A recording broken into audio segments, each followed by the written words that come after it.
नमस्कार बच्चों।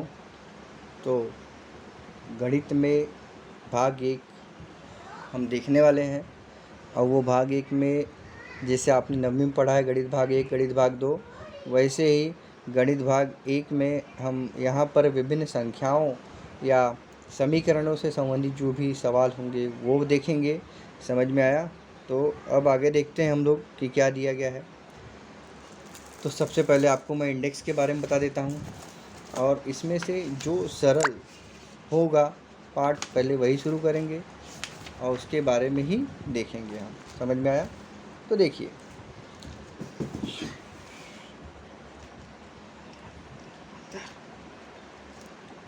इसमें अनुक्रमाणिका क्या दी गई है? दो चरांक वाले रेखीय समीकरण। ये आपने नववीं में पढ़ा है। दो चरांक वाले रेखीय समीकरण क्या है? वर्ग समीकरण, उसके बारे में जानकारी दी गई है।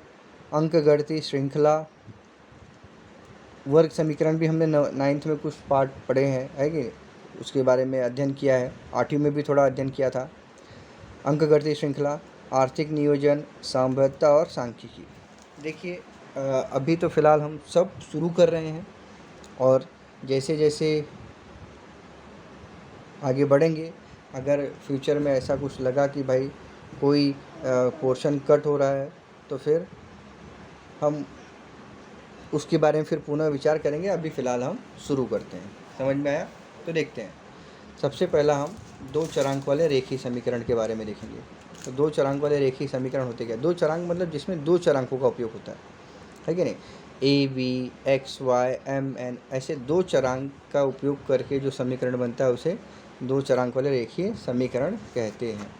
समझ में आया? तो देखिए, यहाँ पर जैसे मैंने यहाँ पर एक समीकरण लिख रहा हूँ। जैसे मैंने ये बना दिया 5x + 3y = 7। तो इसमें दो चरांक का उपयोग हुआ, इसलिए ये क्या हो गए? दो चरांक वाले रेखीय समीकरण। रेखीय समीकरण क्यों है? क्योंकि इनका घात जो है, ये जो घात है वो एक है। समझे कि नहीं? अगर यही घात अगर दो हो जाता था, है कि नहीं, जैसे हम ये लिख दिए, है कि नहीं, सब बराबर 0, तो ये घात दो है सबसे बड़ा घात, तो ये क्या होता है? ये वर्ग समीकरण हो जाता है। ये वर्ग समीकरण कहते हैं इसको। और ये जो है इसको हम लोग क्या कहते हैं? रेखीय समीकरण।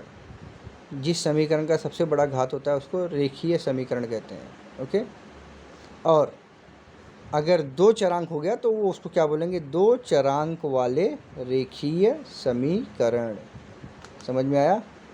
रेखीय समीकरण।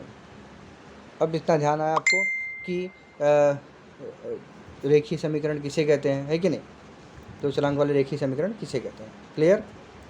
अब वही आगे दिया गया है। तो इसका ये जो सर्वसामान्य रूप है उसको हम लोग क्या लिखते हैं? ax + by + c = 0। ओके।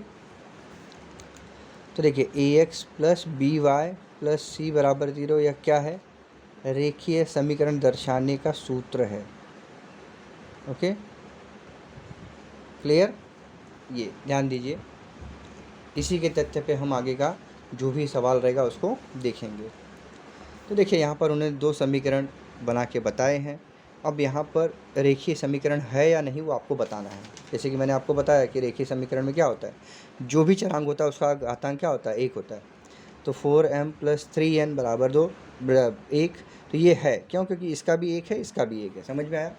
इसमें देखिए, इसका क्या हो जाएगा? 2 हो गया है कि नहीं? तो इसलिए यह नहीं है। इसमें देखिए, इसमें भी एक है, तो ये क्या हो जाएगा? है। तो मैं पेंसिल से लिख रहा हूँ, आप भी उसको कोशिश करिए लिखने की, किताब में ही रखिए। देखिए, यह नहीं है,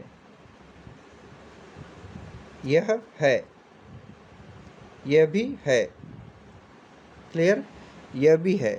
क्यों? क्योंकि हमको ये नहीं देखने का है, संख्या नहीं देखने की, हमको चरांक का घात देखना है। क्या है? यह नहीं है। ओके। अब इसमें क्या दिया गया है? इसमें देखिए, इसमें अगर घात देखेंगे तो 2 आ जाएगा, तो यह भी क्या हो जाएगा? नहीं है। समझ में आया? तो ये आपको बताया गया है। क्लियर? तो अभी आज हमने क्या सीखा है कि रेखीय समीकरण को कैसे पहचानते हैं, जिस भी समीकरण में 2 चरांक हो और उसके 2 चरांकों का घातांक अगर 1 हो तो वह क्या होता है, रेखीय समीकरण होता है। तो यह है, ये दिया गया है। समझ में आया? अब इससे संबंधित आगे की जानकारी हम लोग नेक्स्ट पीरियड में देखेंगे। अभी के लिए इतना ही। धन्यवाद।